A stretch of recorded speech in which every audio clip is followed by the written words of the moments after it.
Assalamualaikum warahmatullahi wabarakatuh. Perkenalkan, nama saya Raihan Yeni Tias Arasuta dengan NIM 2300024274 dengan mata kuliah Kriminologi kelas E.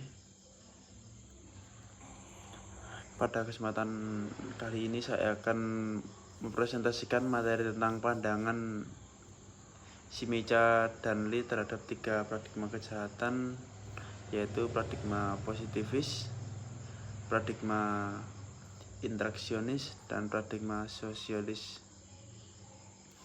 Materi ini menarik karena dua tokoh ini, Shimecha dan Lee, sama-sama berusaha menjelaskan bagaimana kita memahami penyebab terjadinya kejahatan, tapi walaupun sama-sama bicara soal paradigma, cara berpikir dan fokus keduanya agar berbeda.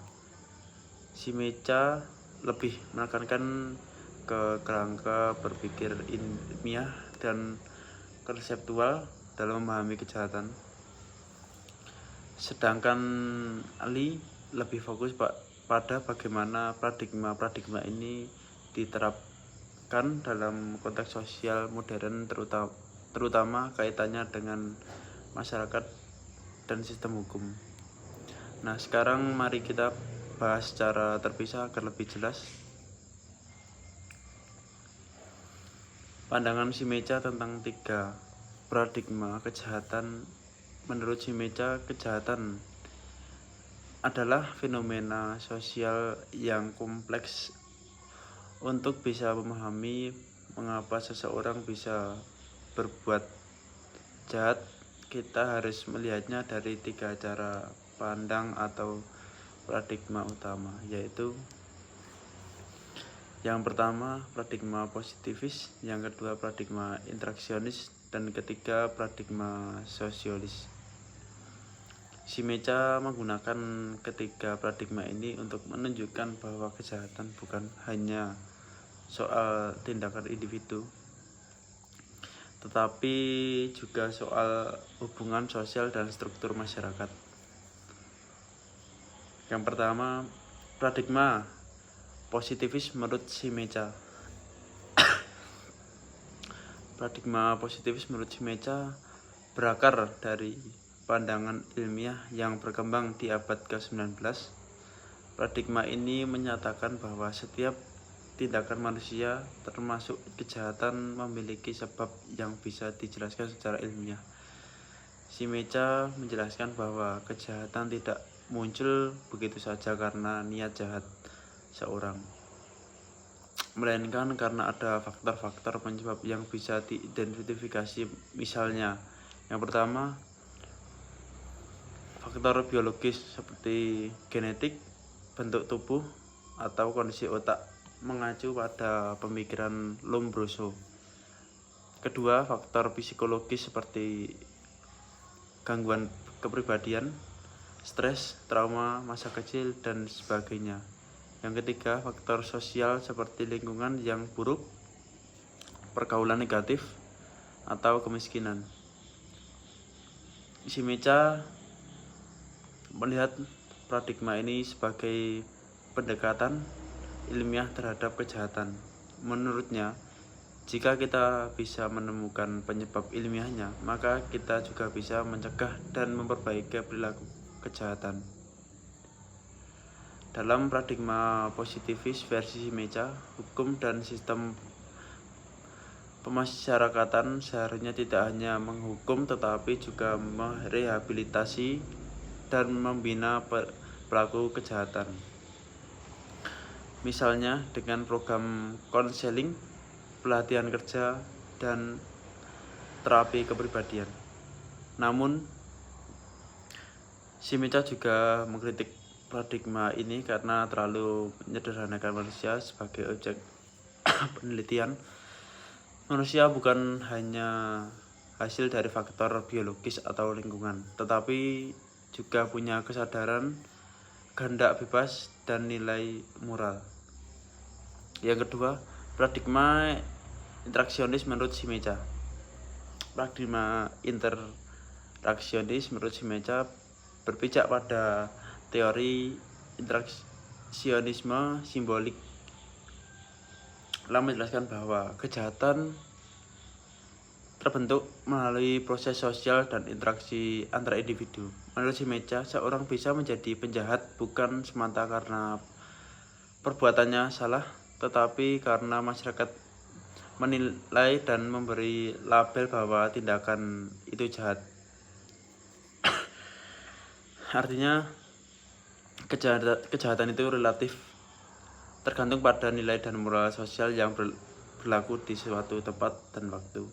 Contohnya, seorang anak yang sering bolos sekolah mungkin awalnya hanya dianggap nakal, tapi karena sering dicap nakal oleh guru, teman, dan lingkungan, lama-lama ia bisa merasa bahwa dirinya memang seperti itu. Akhirnya benar-benar jadi pelaku kenakalan yang lebih serius. Inilah yang disebut Shimecha sebagai proses pelabelan sosial. Shimecha menekankan bahwa pelabelan dari masyarakat bisa memperparah perilaku seorang karena membuat dia kehilangan kesempatan untuk berubah. Oleh karena itu, sosial yang ditawarkan paradigma ini adalah menghapus stigma, memberikan kesempatan reintegrasi sosial, dan menerapkan pendekatan peradilan restoratif. Yang ketiga, paradigma sosialis menurut Shimecha. Paradigma ketiga menurut Shimecha adalah paradigma sosialis yang menekankan bahwa kejahatan muncul karena adanya ketimpangan sosial dan ekonomi. Dalam pandangan Shimecha, masyarakat modern terbagi di dalam kelompok yang kuat dan yang lemah. Kelompok yang kuat biasanya punya akses terhadap kekuasaan dan sumber daya ekonomi, sedangkan kelompok lemah seringkali menjadi korban sistem. Kondisi seperti kemiskinan, pengangguran, dan ketidakadilan hukum dapat mendorong seorang untuk melakukan kejahatan. Bukan karena mereka ingin berbuat jahat, tetapi karena didesak oleh struktur sosial yang menekankan. Shimecha berpendapat bahwa kejahatan harus dilihat sebagai gejala dari ketimpangan sistem sosial, bukan hanya kesalahan individu. Oleh karena itu, pencegahan kejahatan harus dilakukan dengan memperbaiki struktur sosial itu sendiri, seperti menciptakan keadilan ekonomi, memperluas kesempatan kerja, dan reformasi hukum. Bagi Shimecha, hukum tidak boleh hanya berpihak pada kalangan kaya atau berkuasa, tetapi harus adil bagi semua lapisan masyarakat. Dan pandangan Lee terhadap 3 paradigma kejahatan. Setelah Shimecha, mari kita bahas pandangan Lee. Meskipun Lee juga menggunakan 3 paradigma yang sama, positivis, interaksionis, dan sosialis, tetapi juga lebih menekankan pada aspek penerapan dan dinamika sosialnya dalam konteks masyarakat modern. Lee berusaha menjawab pertanyaan bagaimana ketiga paradigma ini bisa digunakan untuk memahami kejahatan di dunia yang semakin kompleks. Yang pertama, menurut pandangan paradigma positif menurut Lee, paradigma positivis tetap relevan di era modern, terutama dalam bidang kriminologi, forensik, psikologi kriminal, dan penekanan hukum berbasis data ilmiah. Lee melihat paradigma ini sebagai dasar yang kuat untuk memahami pola perilaku kriminal secara objektif dan terukur, misalnya dengan menggunakan penelitian statistik, analisa DNA, atau tes kepribadian. Penegak hukum bisa mengetahui faktor resiko seorang untuk melakukan kejahatan. Namun Lee juga menekankan bahwa paradigma positivis tidak boleh berdiri sendiri. Kalau hanya fokus pada faktor biologis atau psikologis, maka kita bisa mengabaikan realitas sosial di balik kejahatan itu. Lee menyarankan agar pendekatan ilmiah ini dikombinasikan dengan pendekatan sosial sehingga hasilnya lebih manusiawi. Contoh penerapan menurut Lee adalah sistem rehabilitas berbasis ilmiah di penjara, misalnya penggunaan terapi perilaku kognitif CBT untuk membantu narapidana memahami dan mengontrol dorongan emosinya. Yang kedua, paradigma interaksionis menurut Lee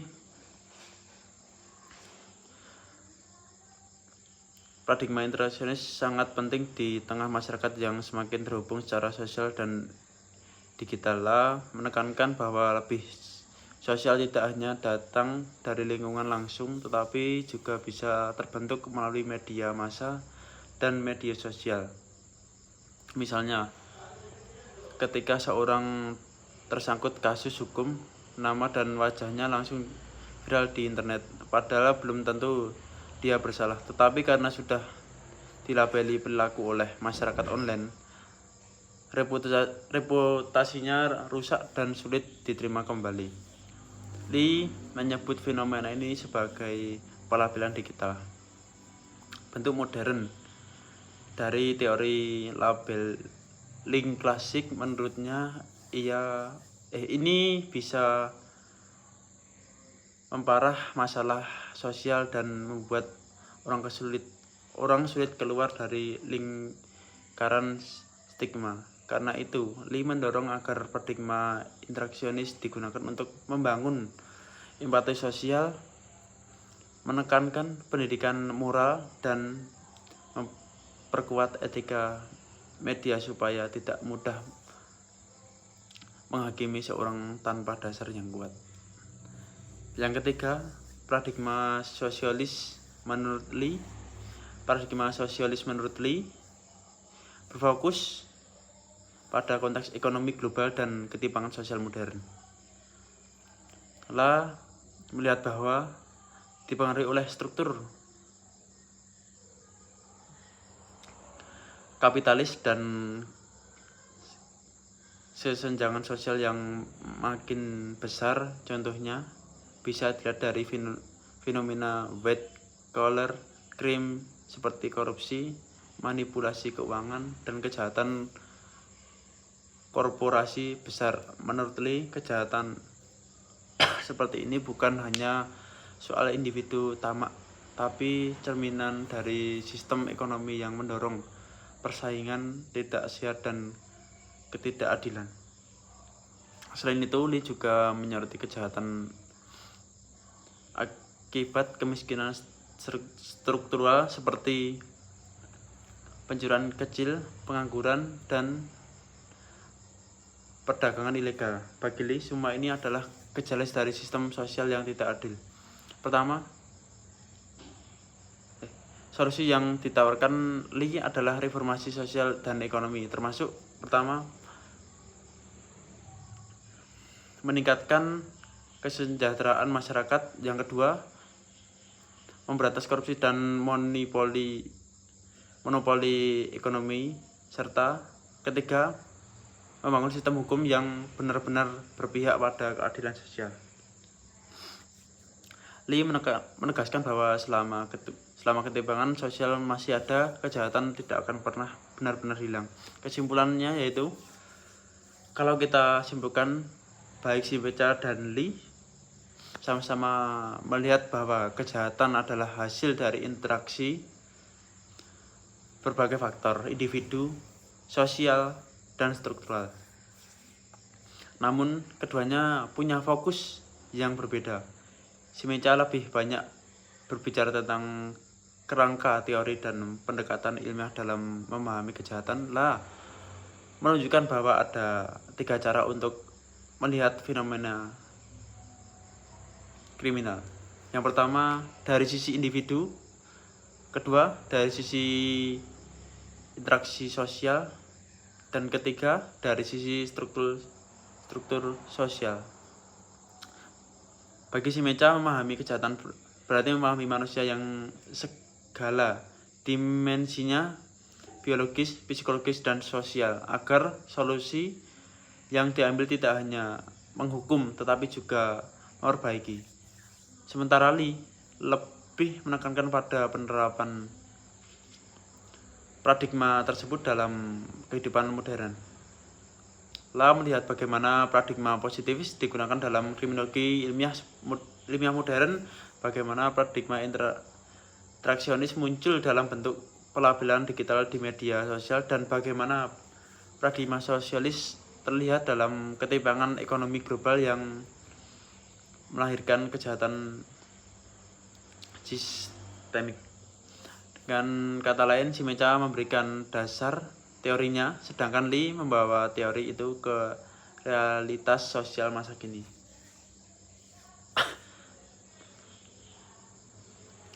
Dan itu saja, demikian penjelasan dari saya mengenai pandangan Scimeca dan Lee terhadap 3 paradigma kejahatan. Semoga penjelasan ini memberikan gambaran yang lebih luas tentang bagaimana teori-teori kriminal bisa digunakan untuk memahami perilaku manusia yang kondisi sosial di sekitar kita. Dan itu saja. Wassalamualaikum warahmatullahi wabarakatuh.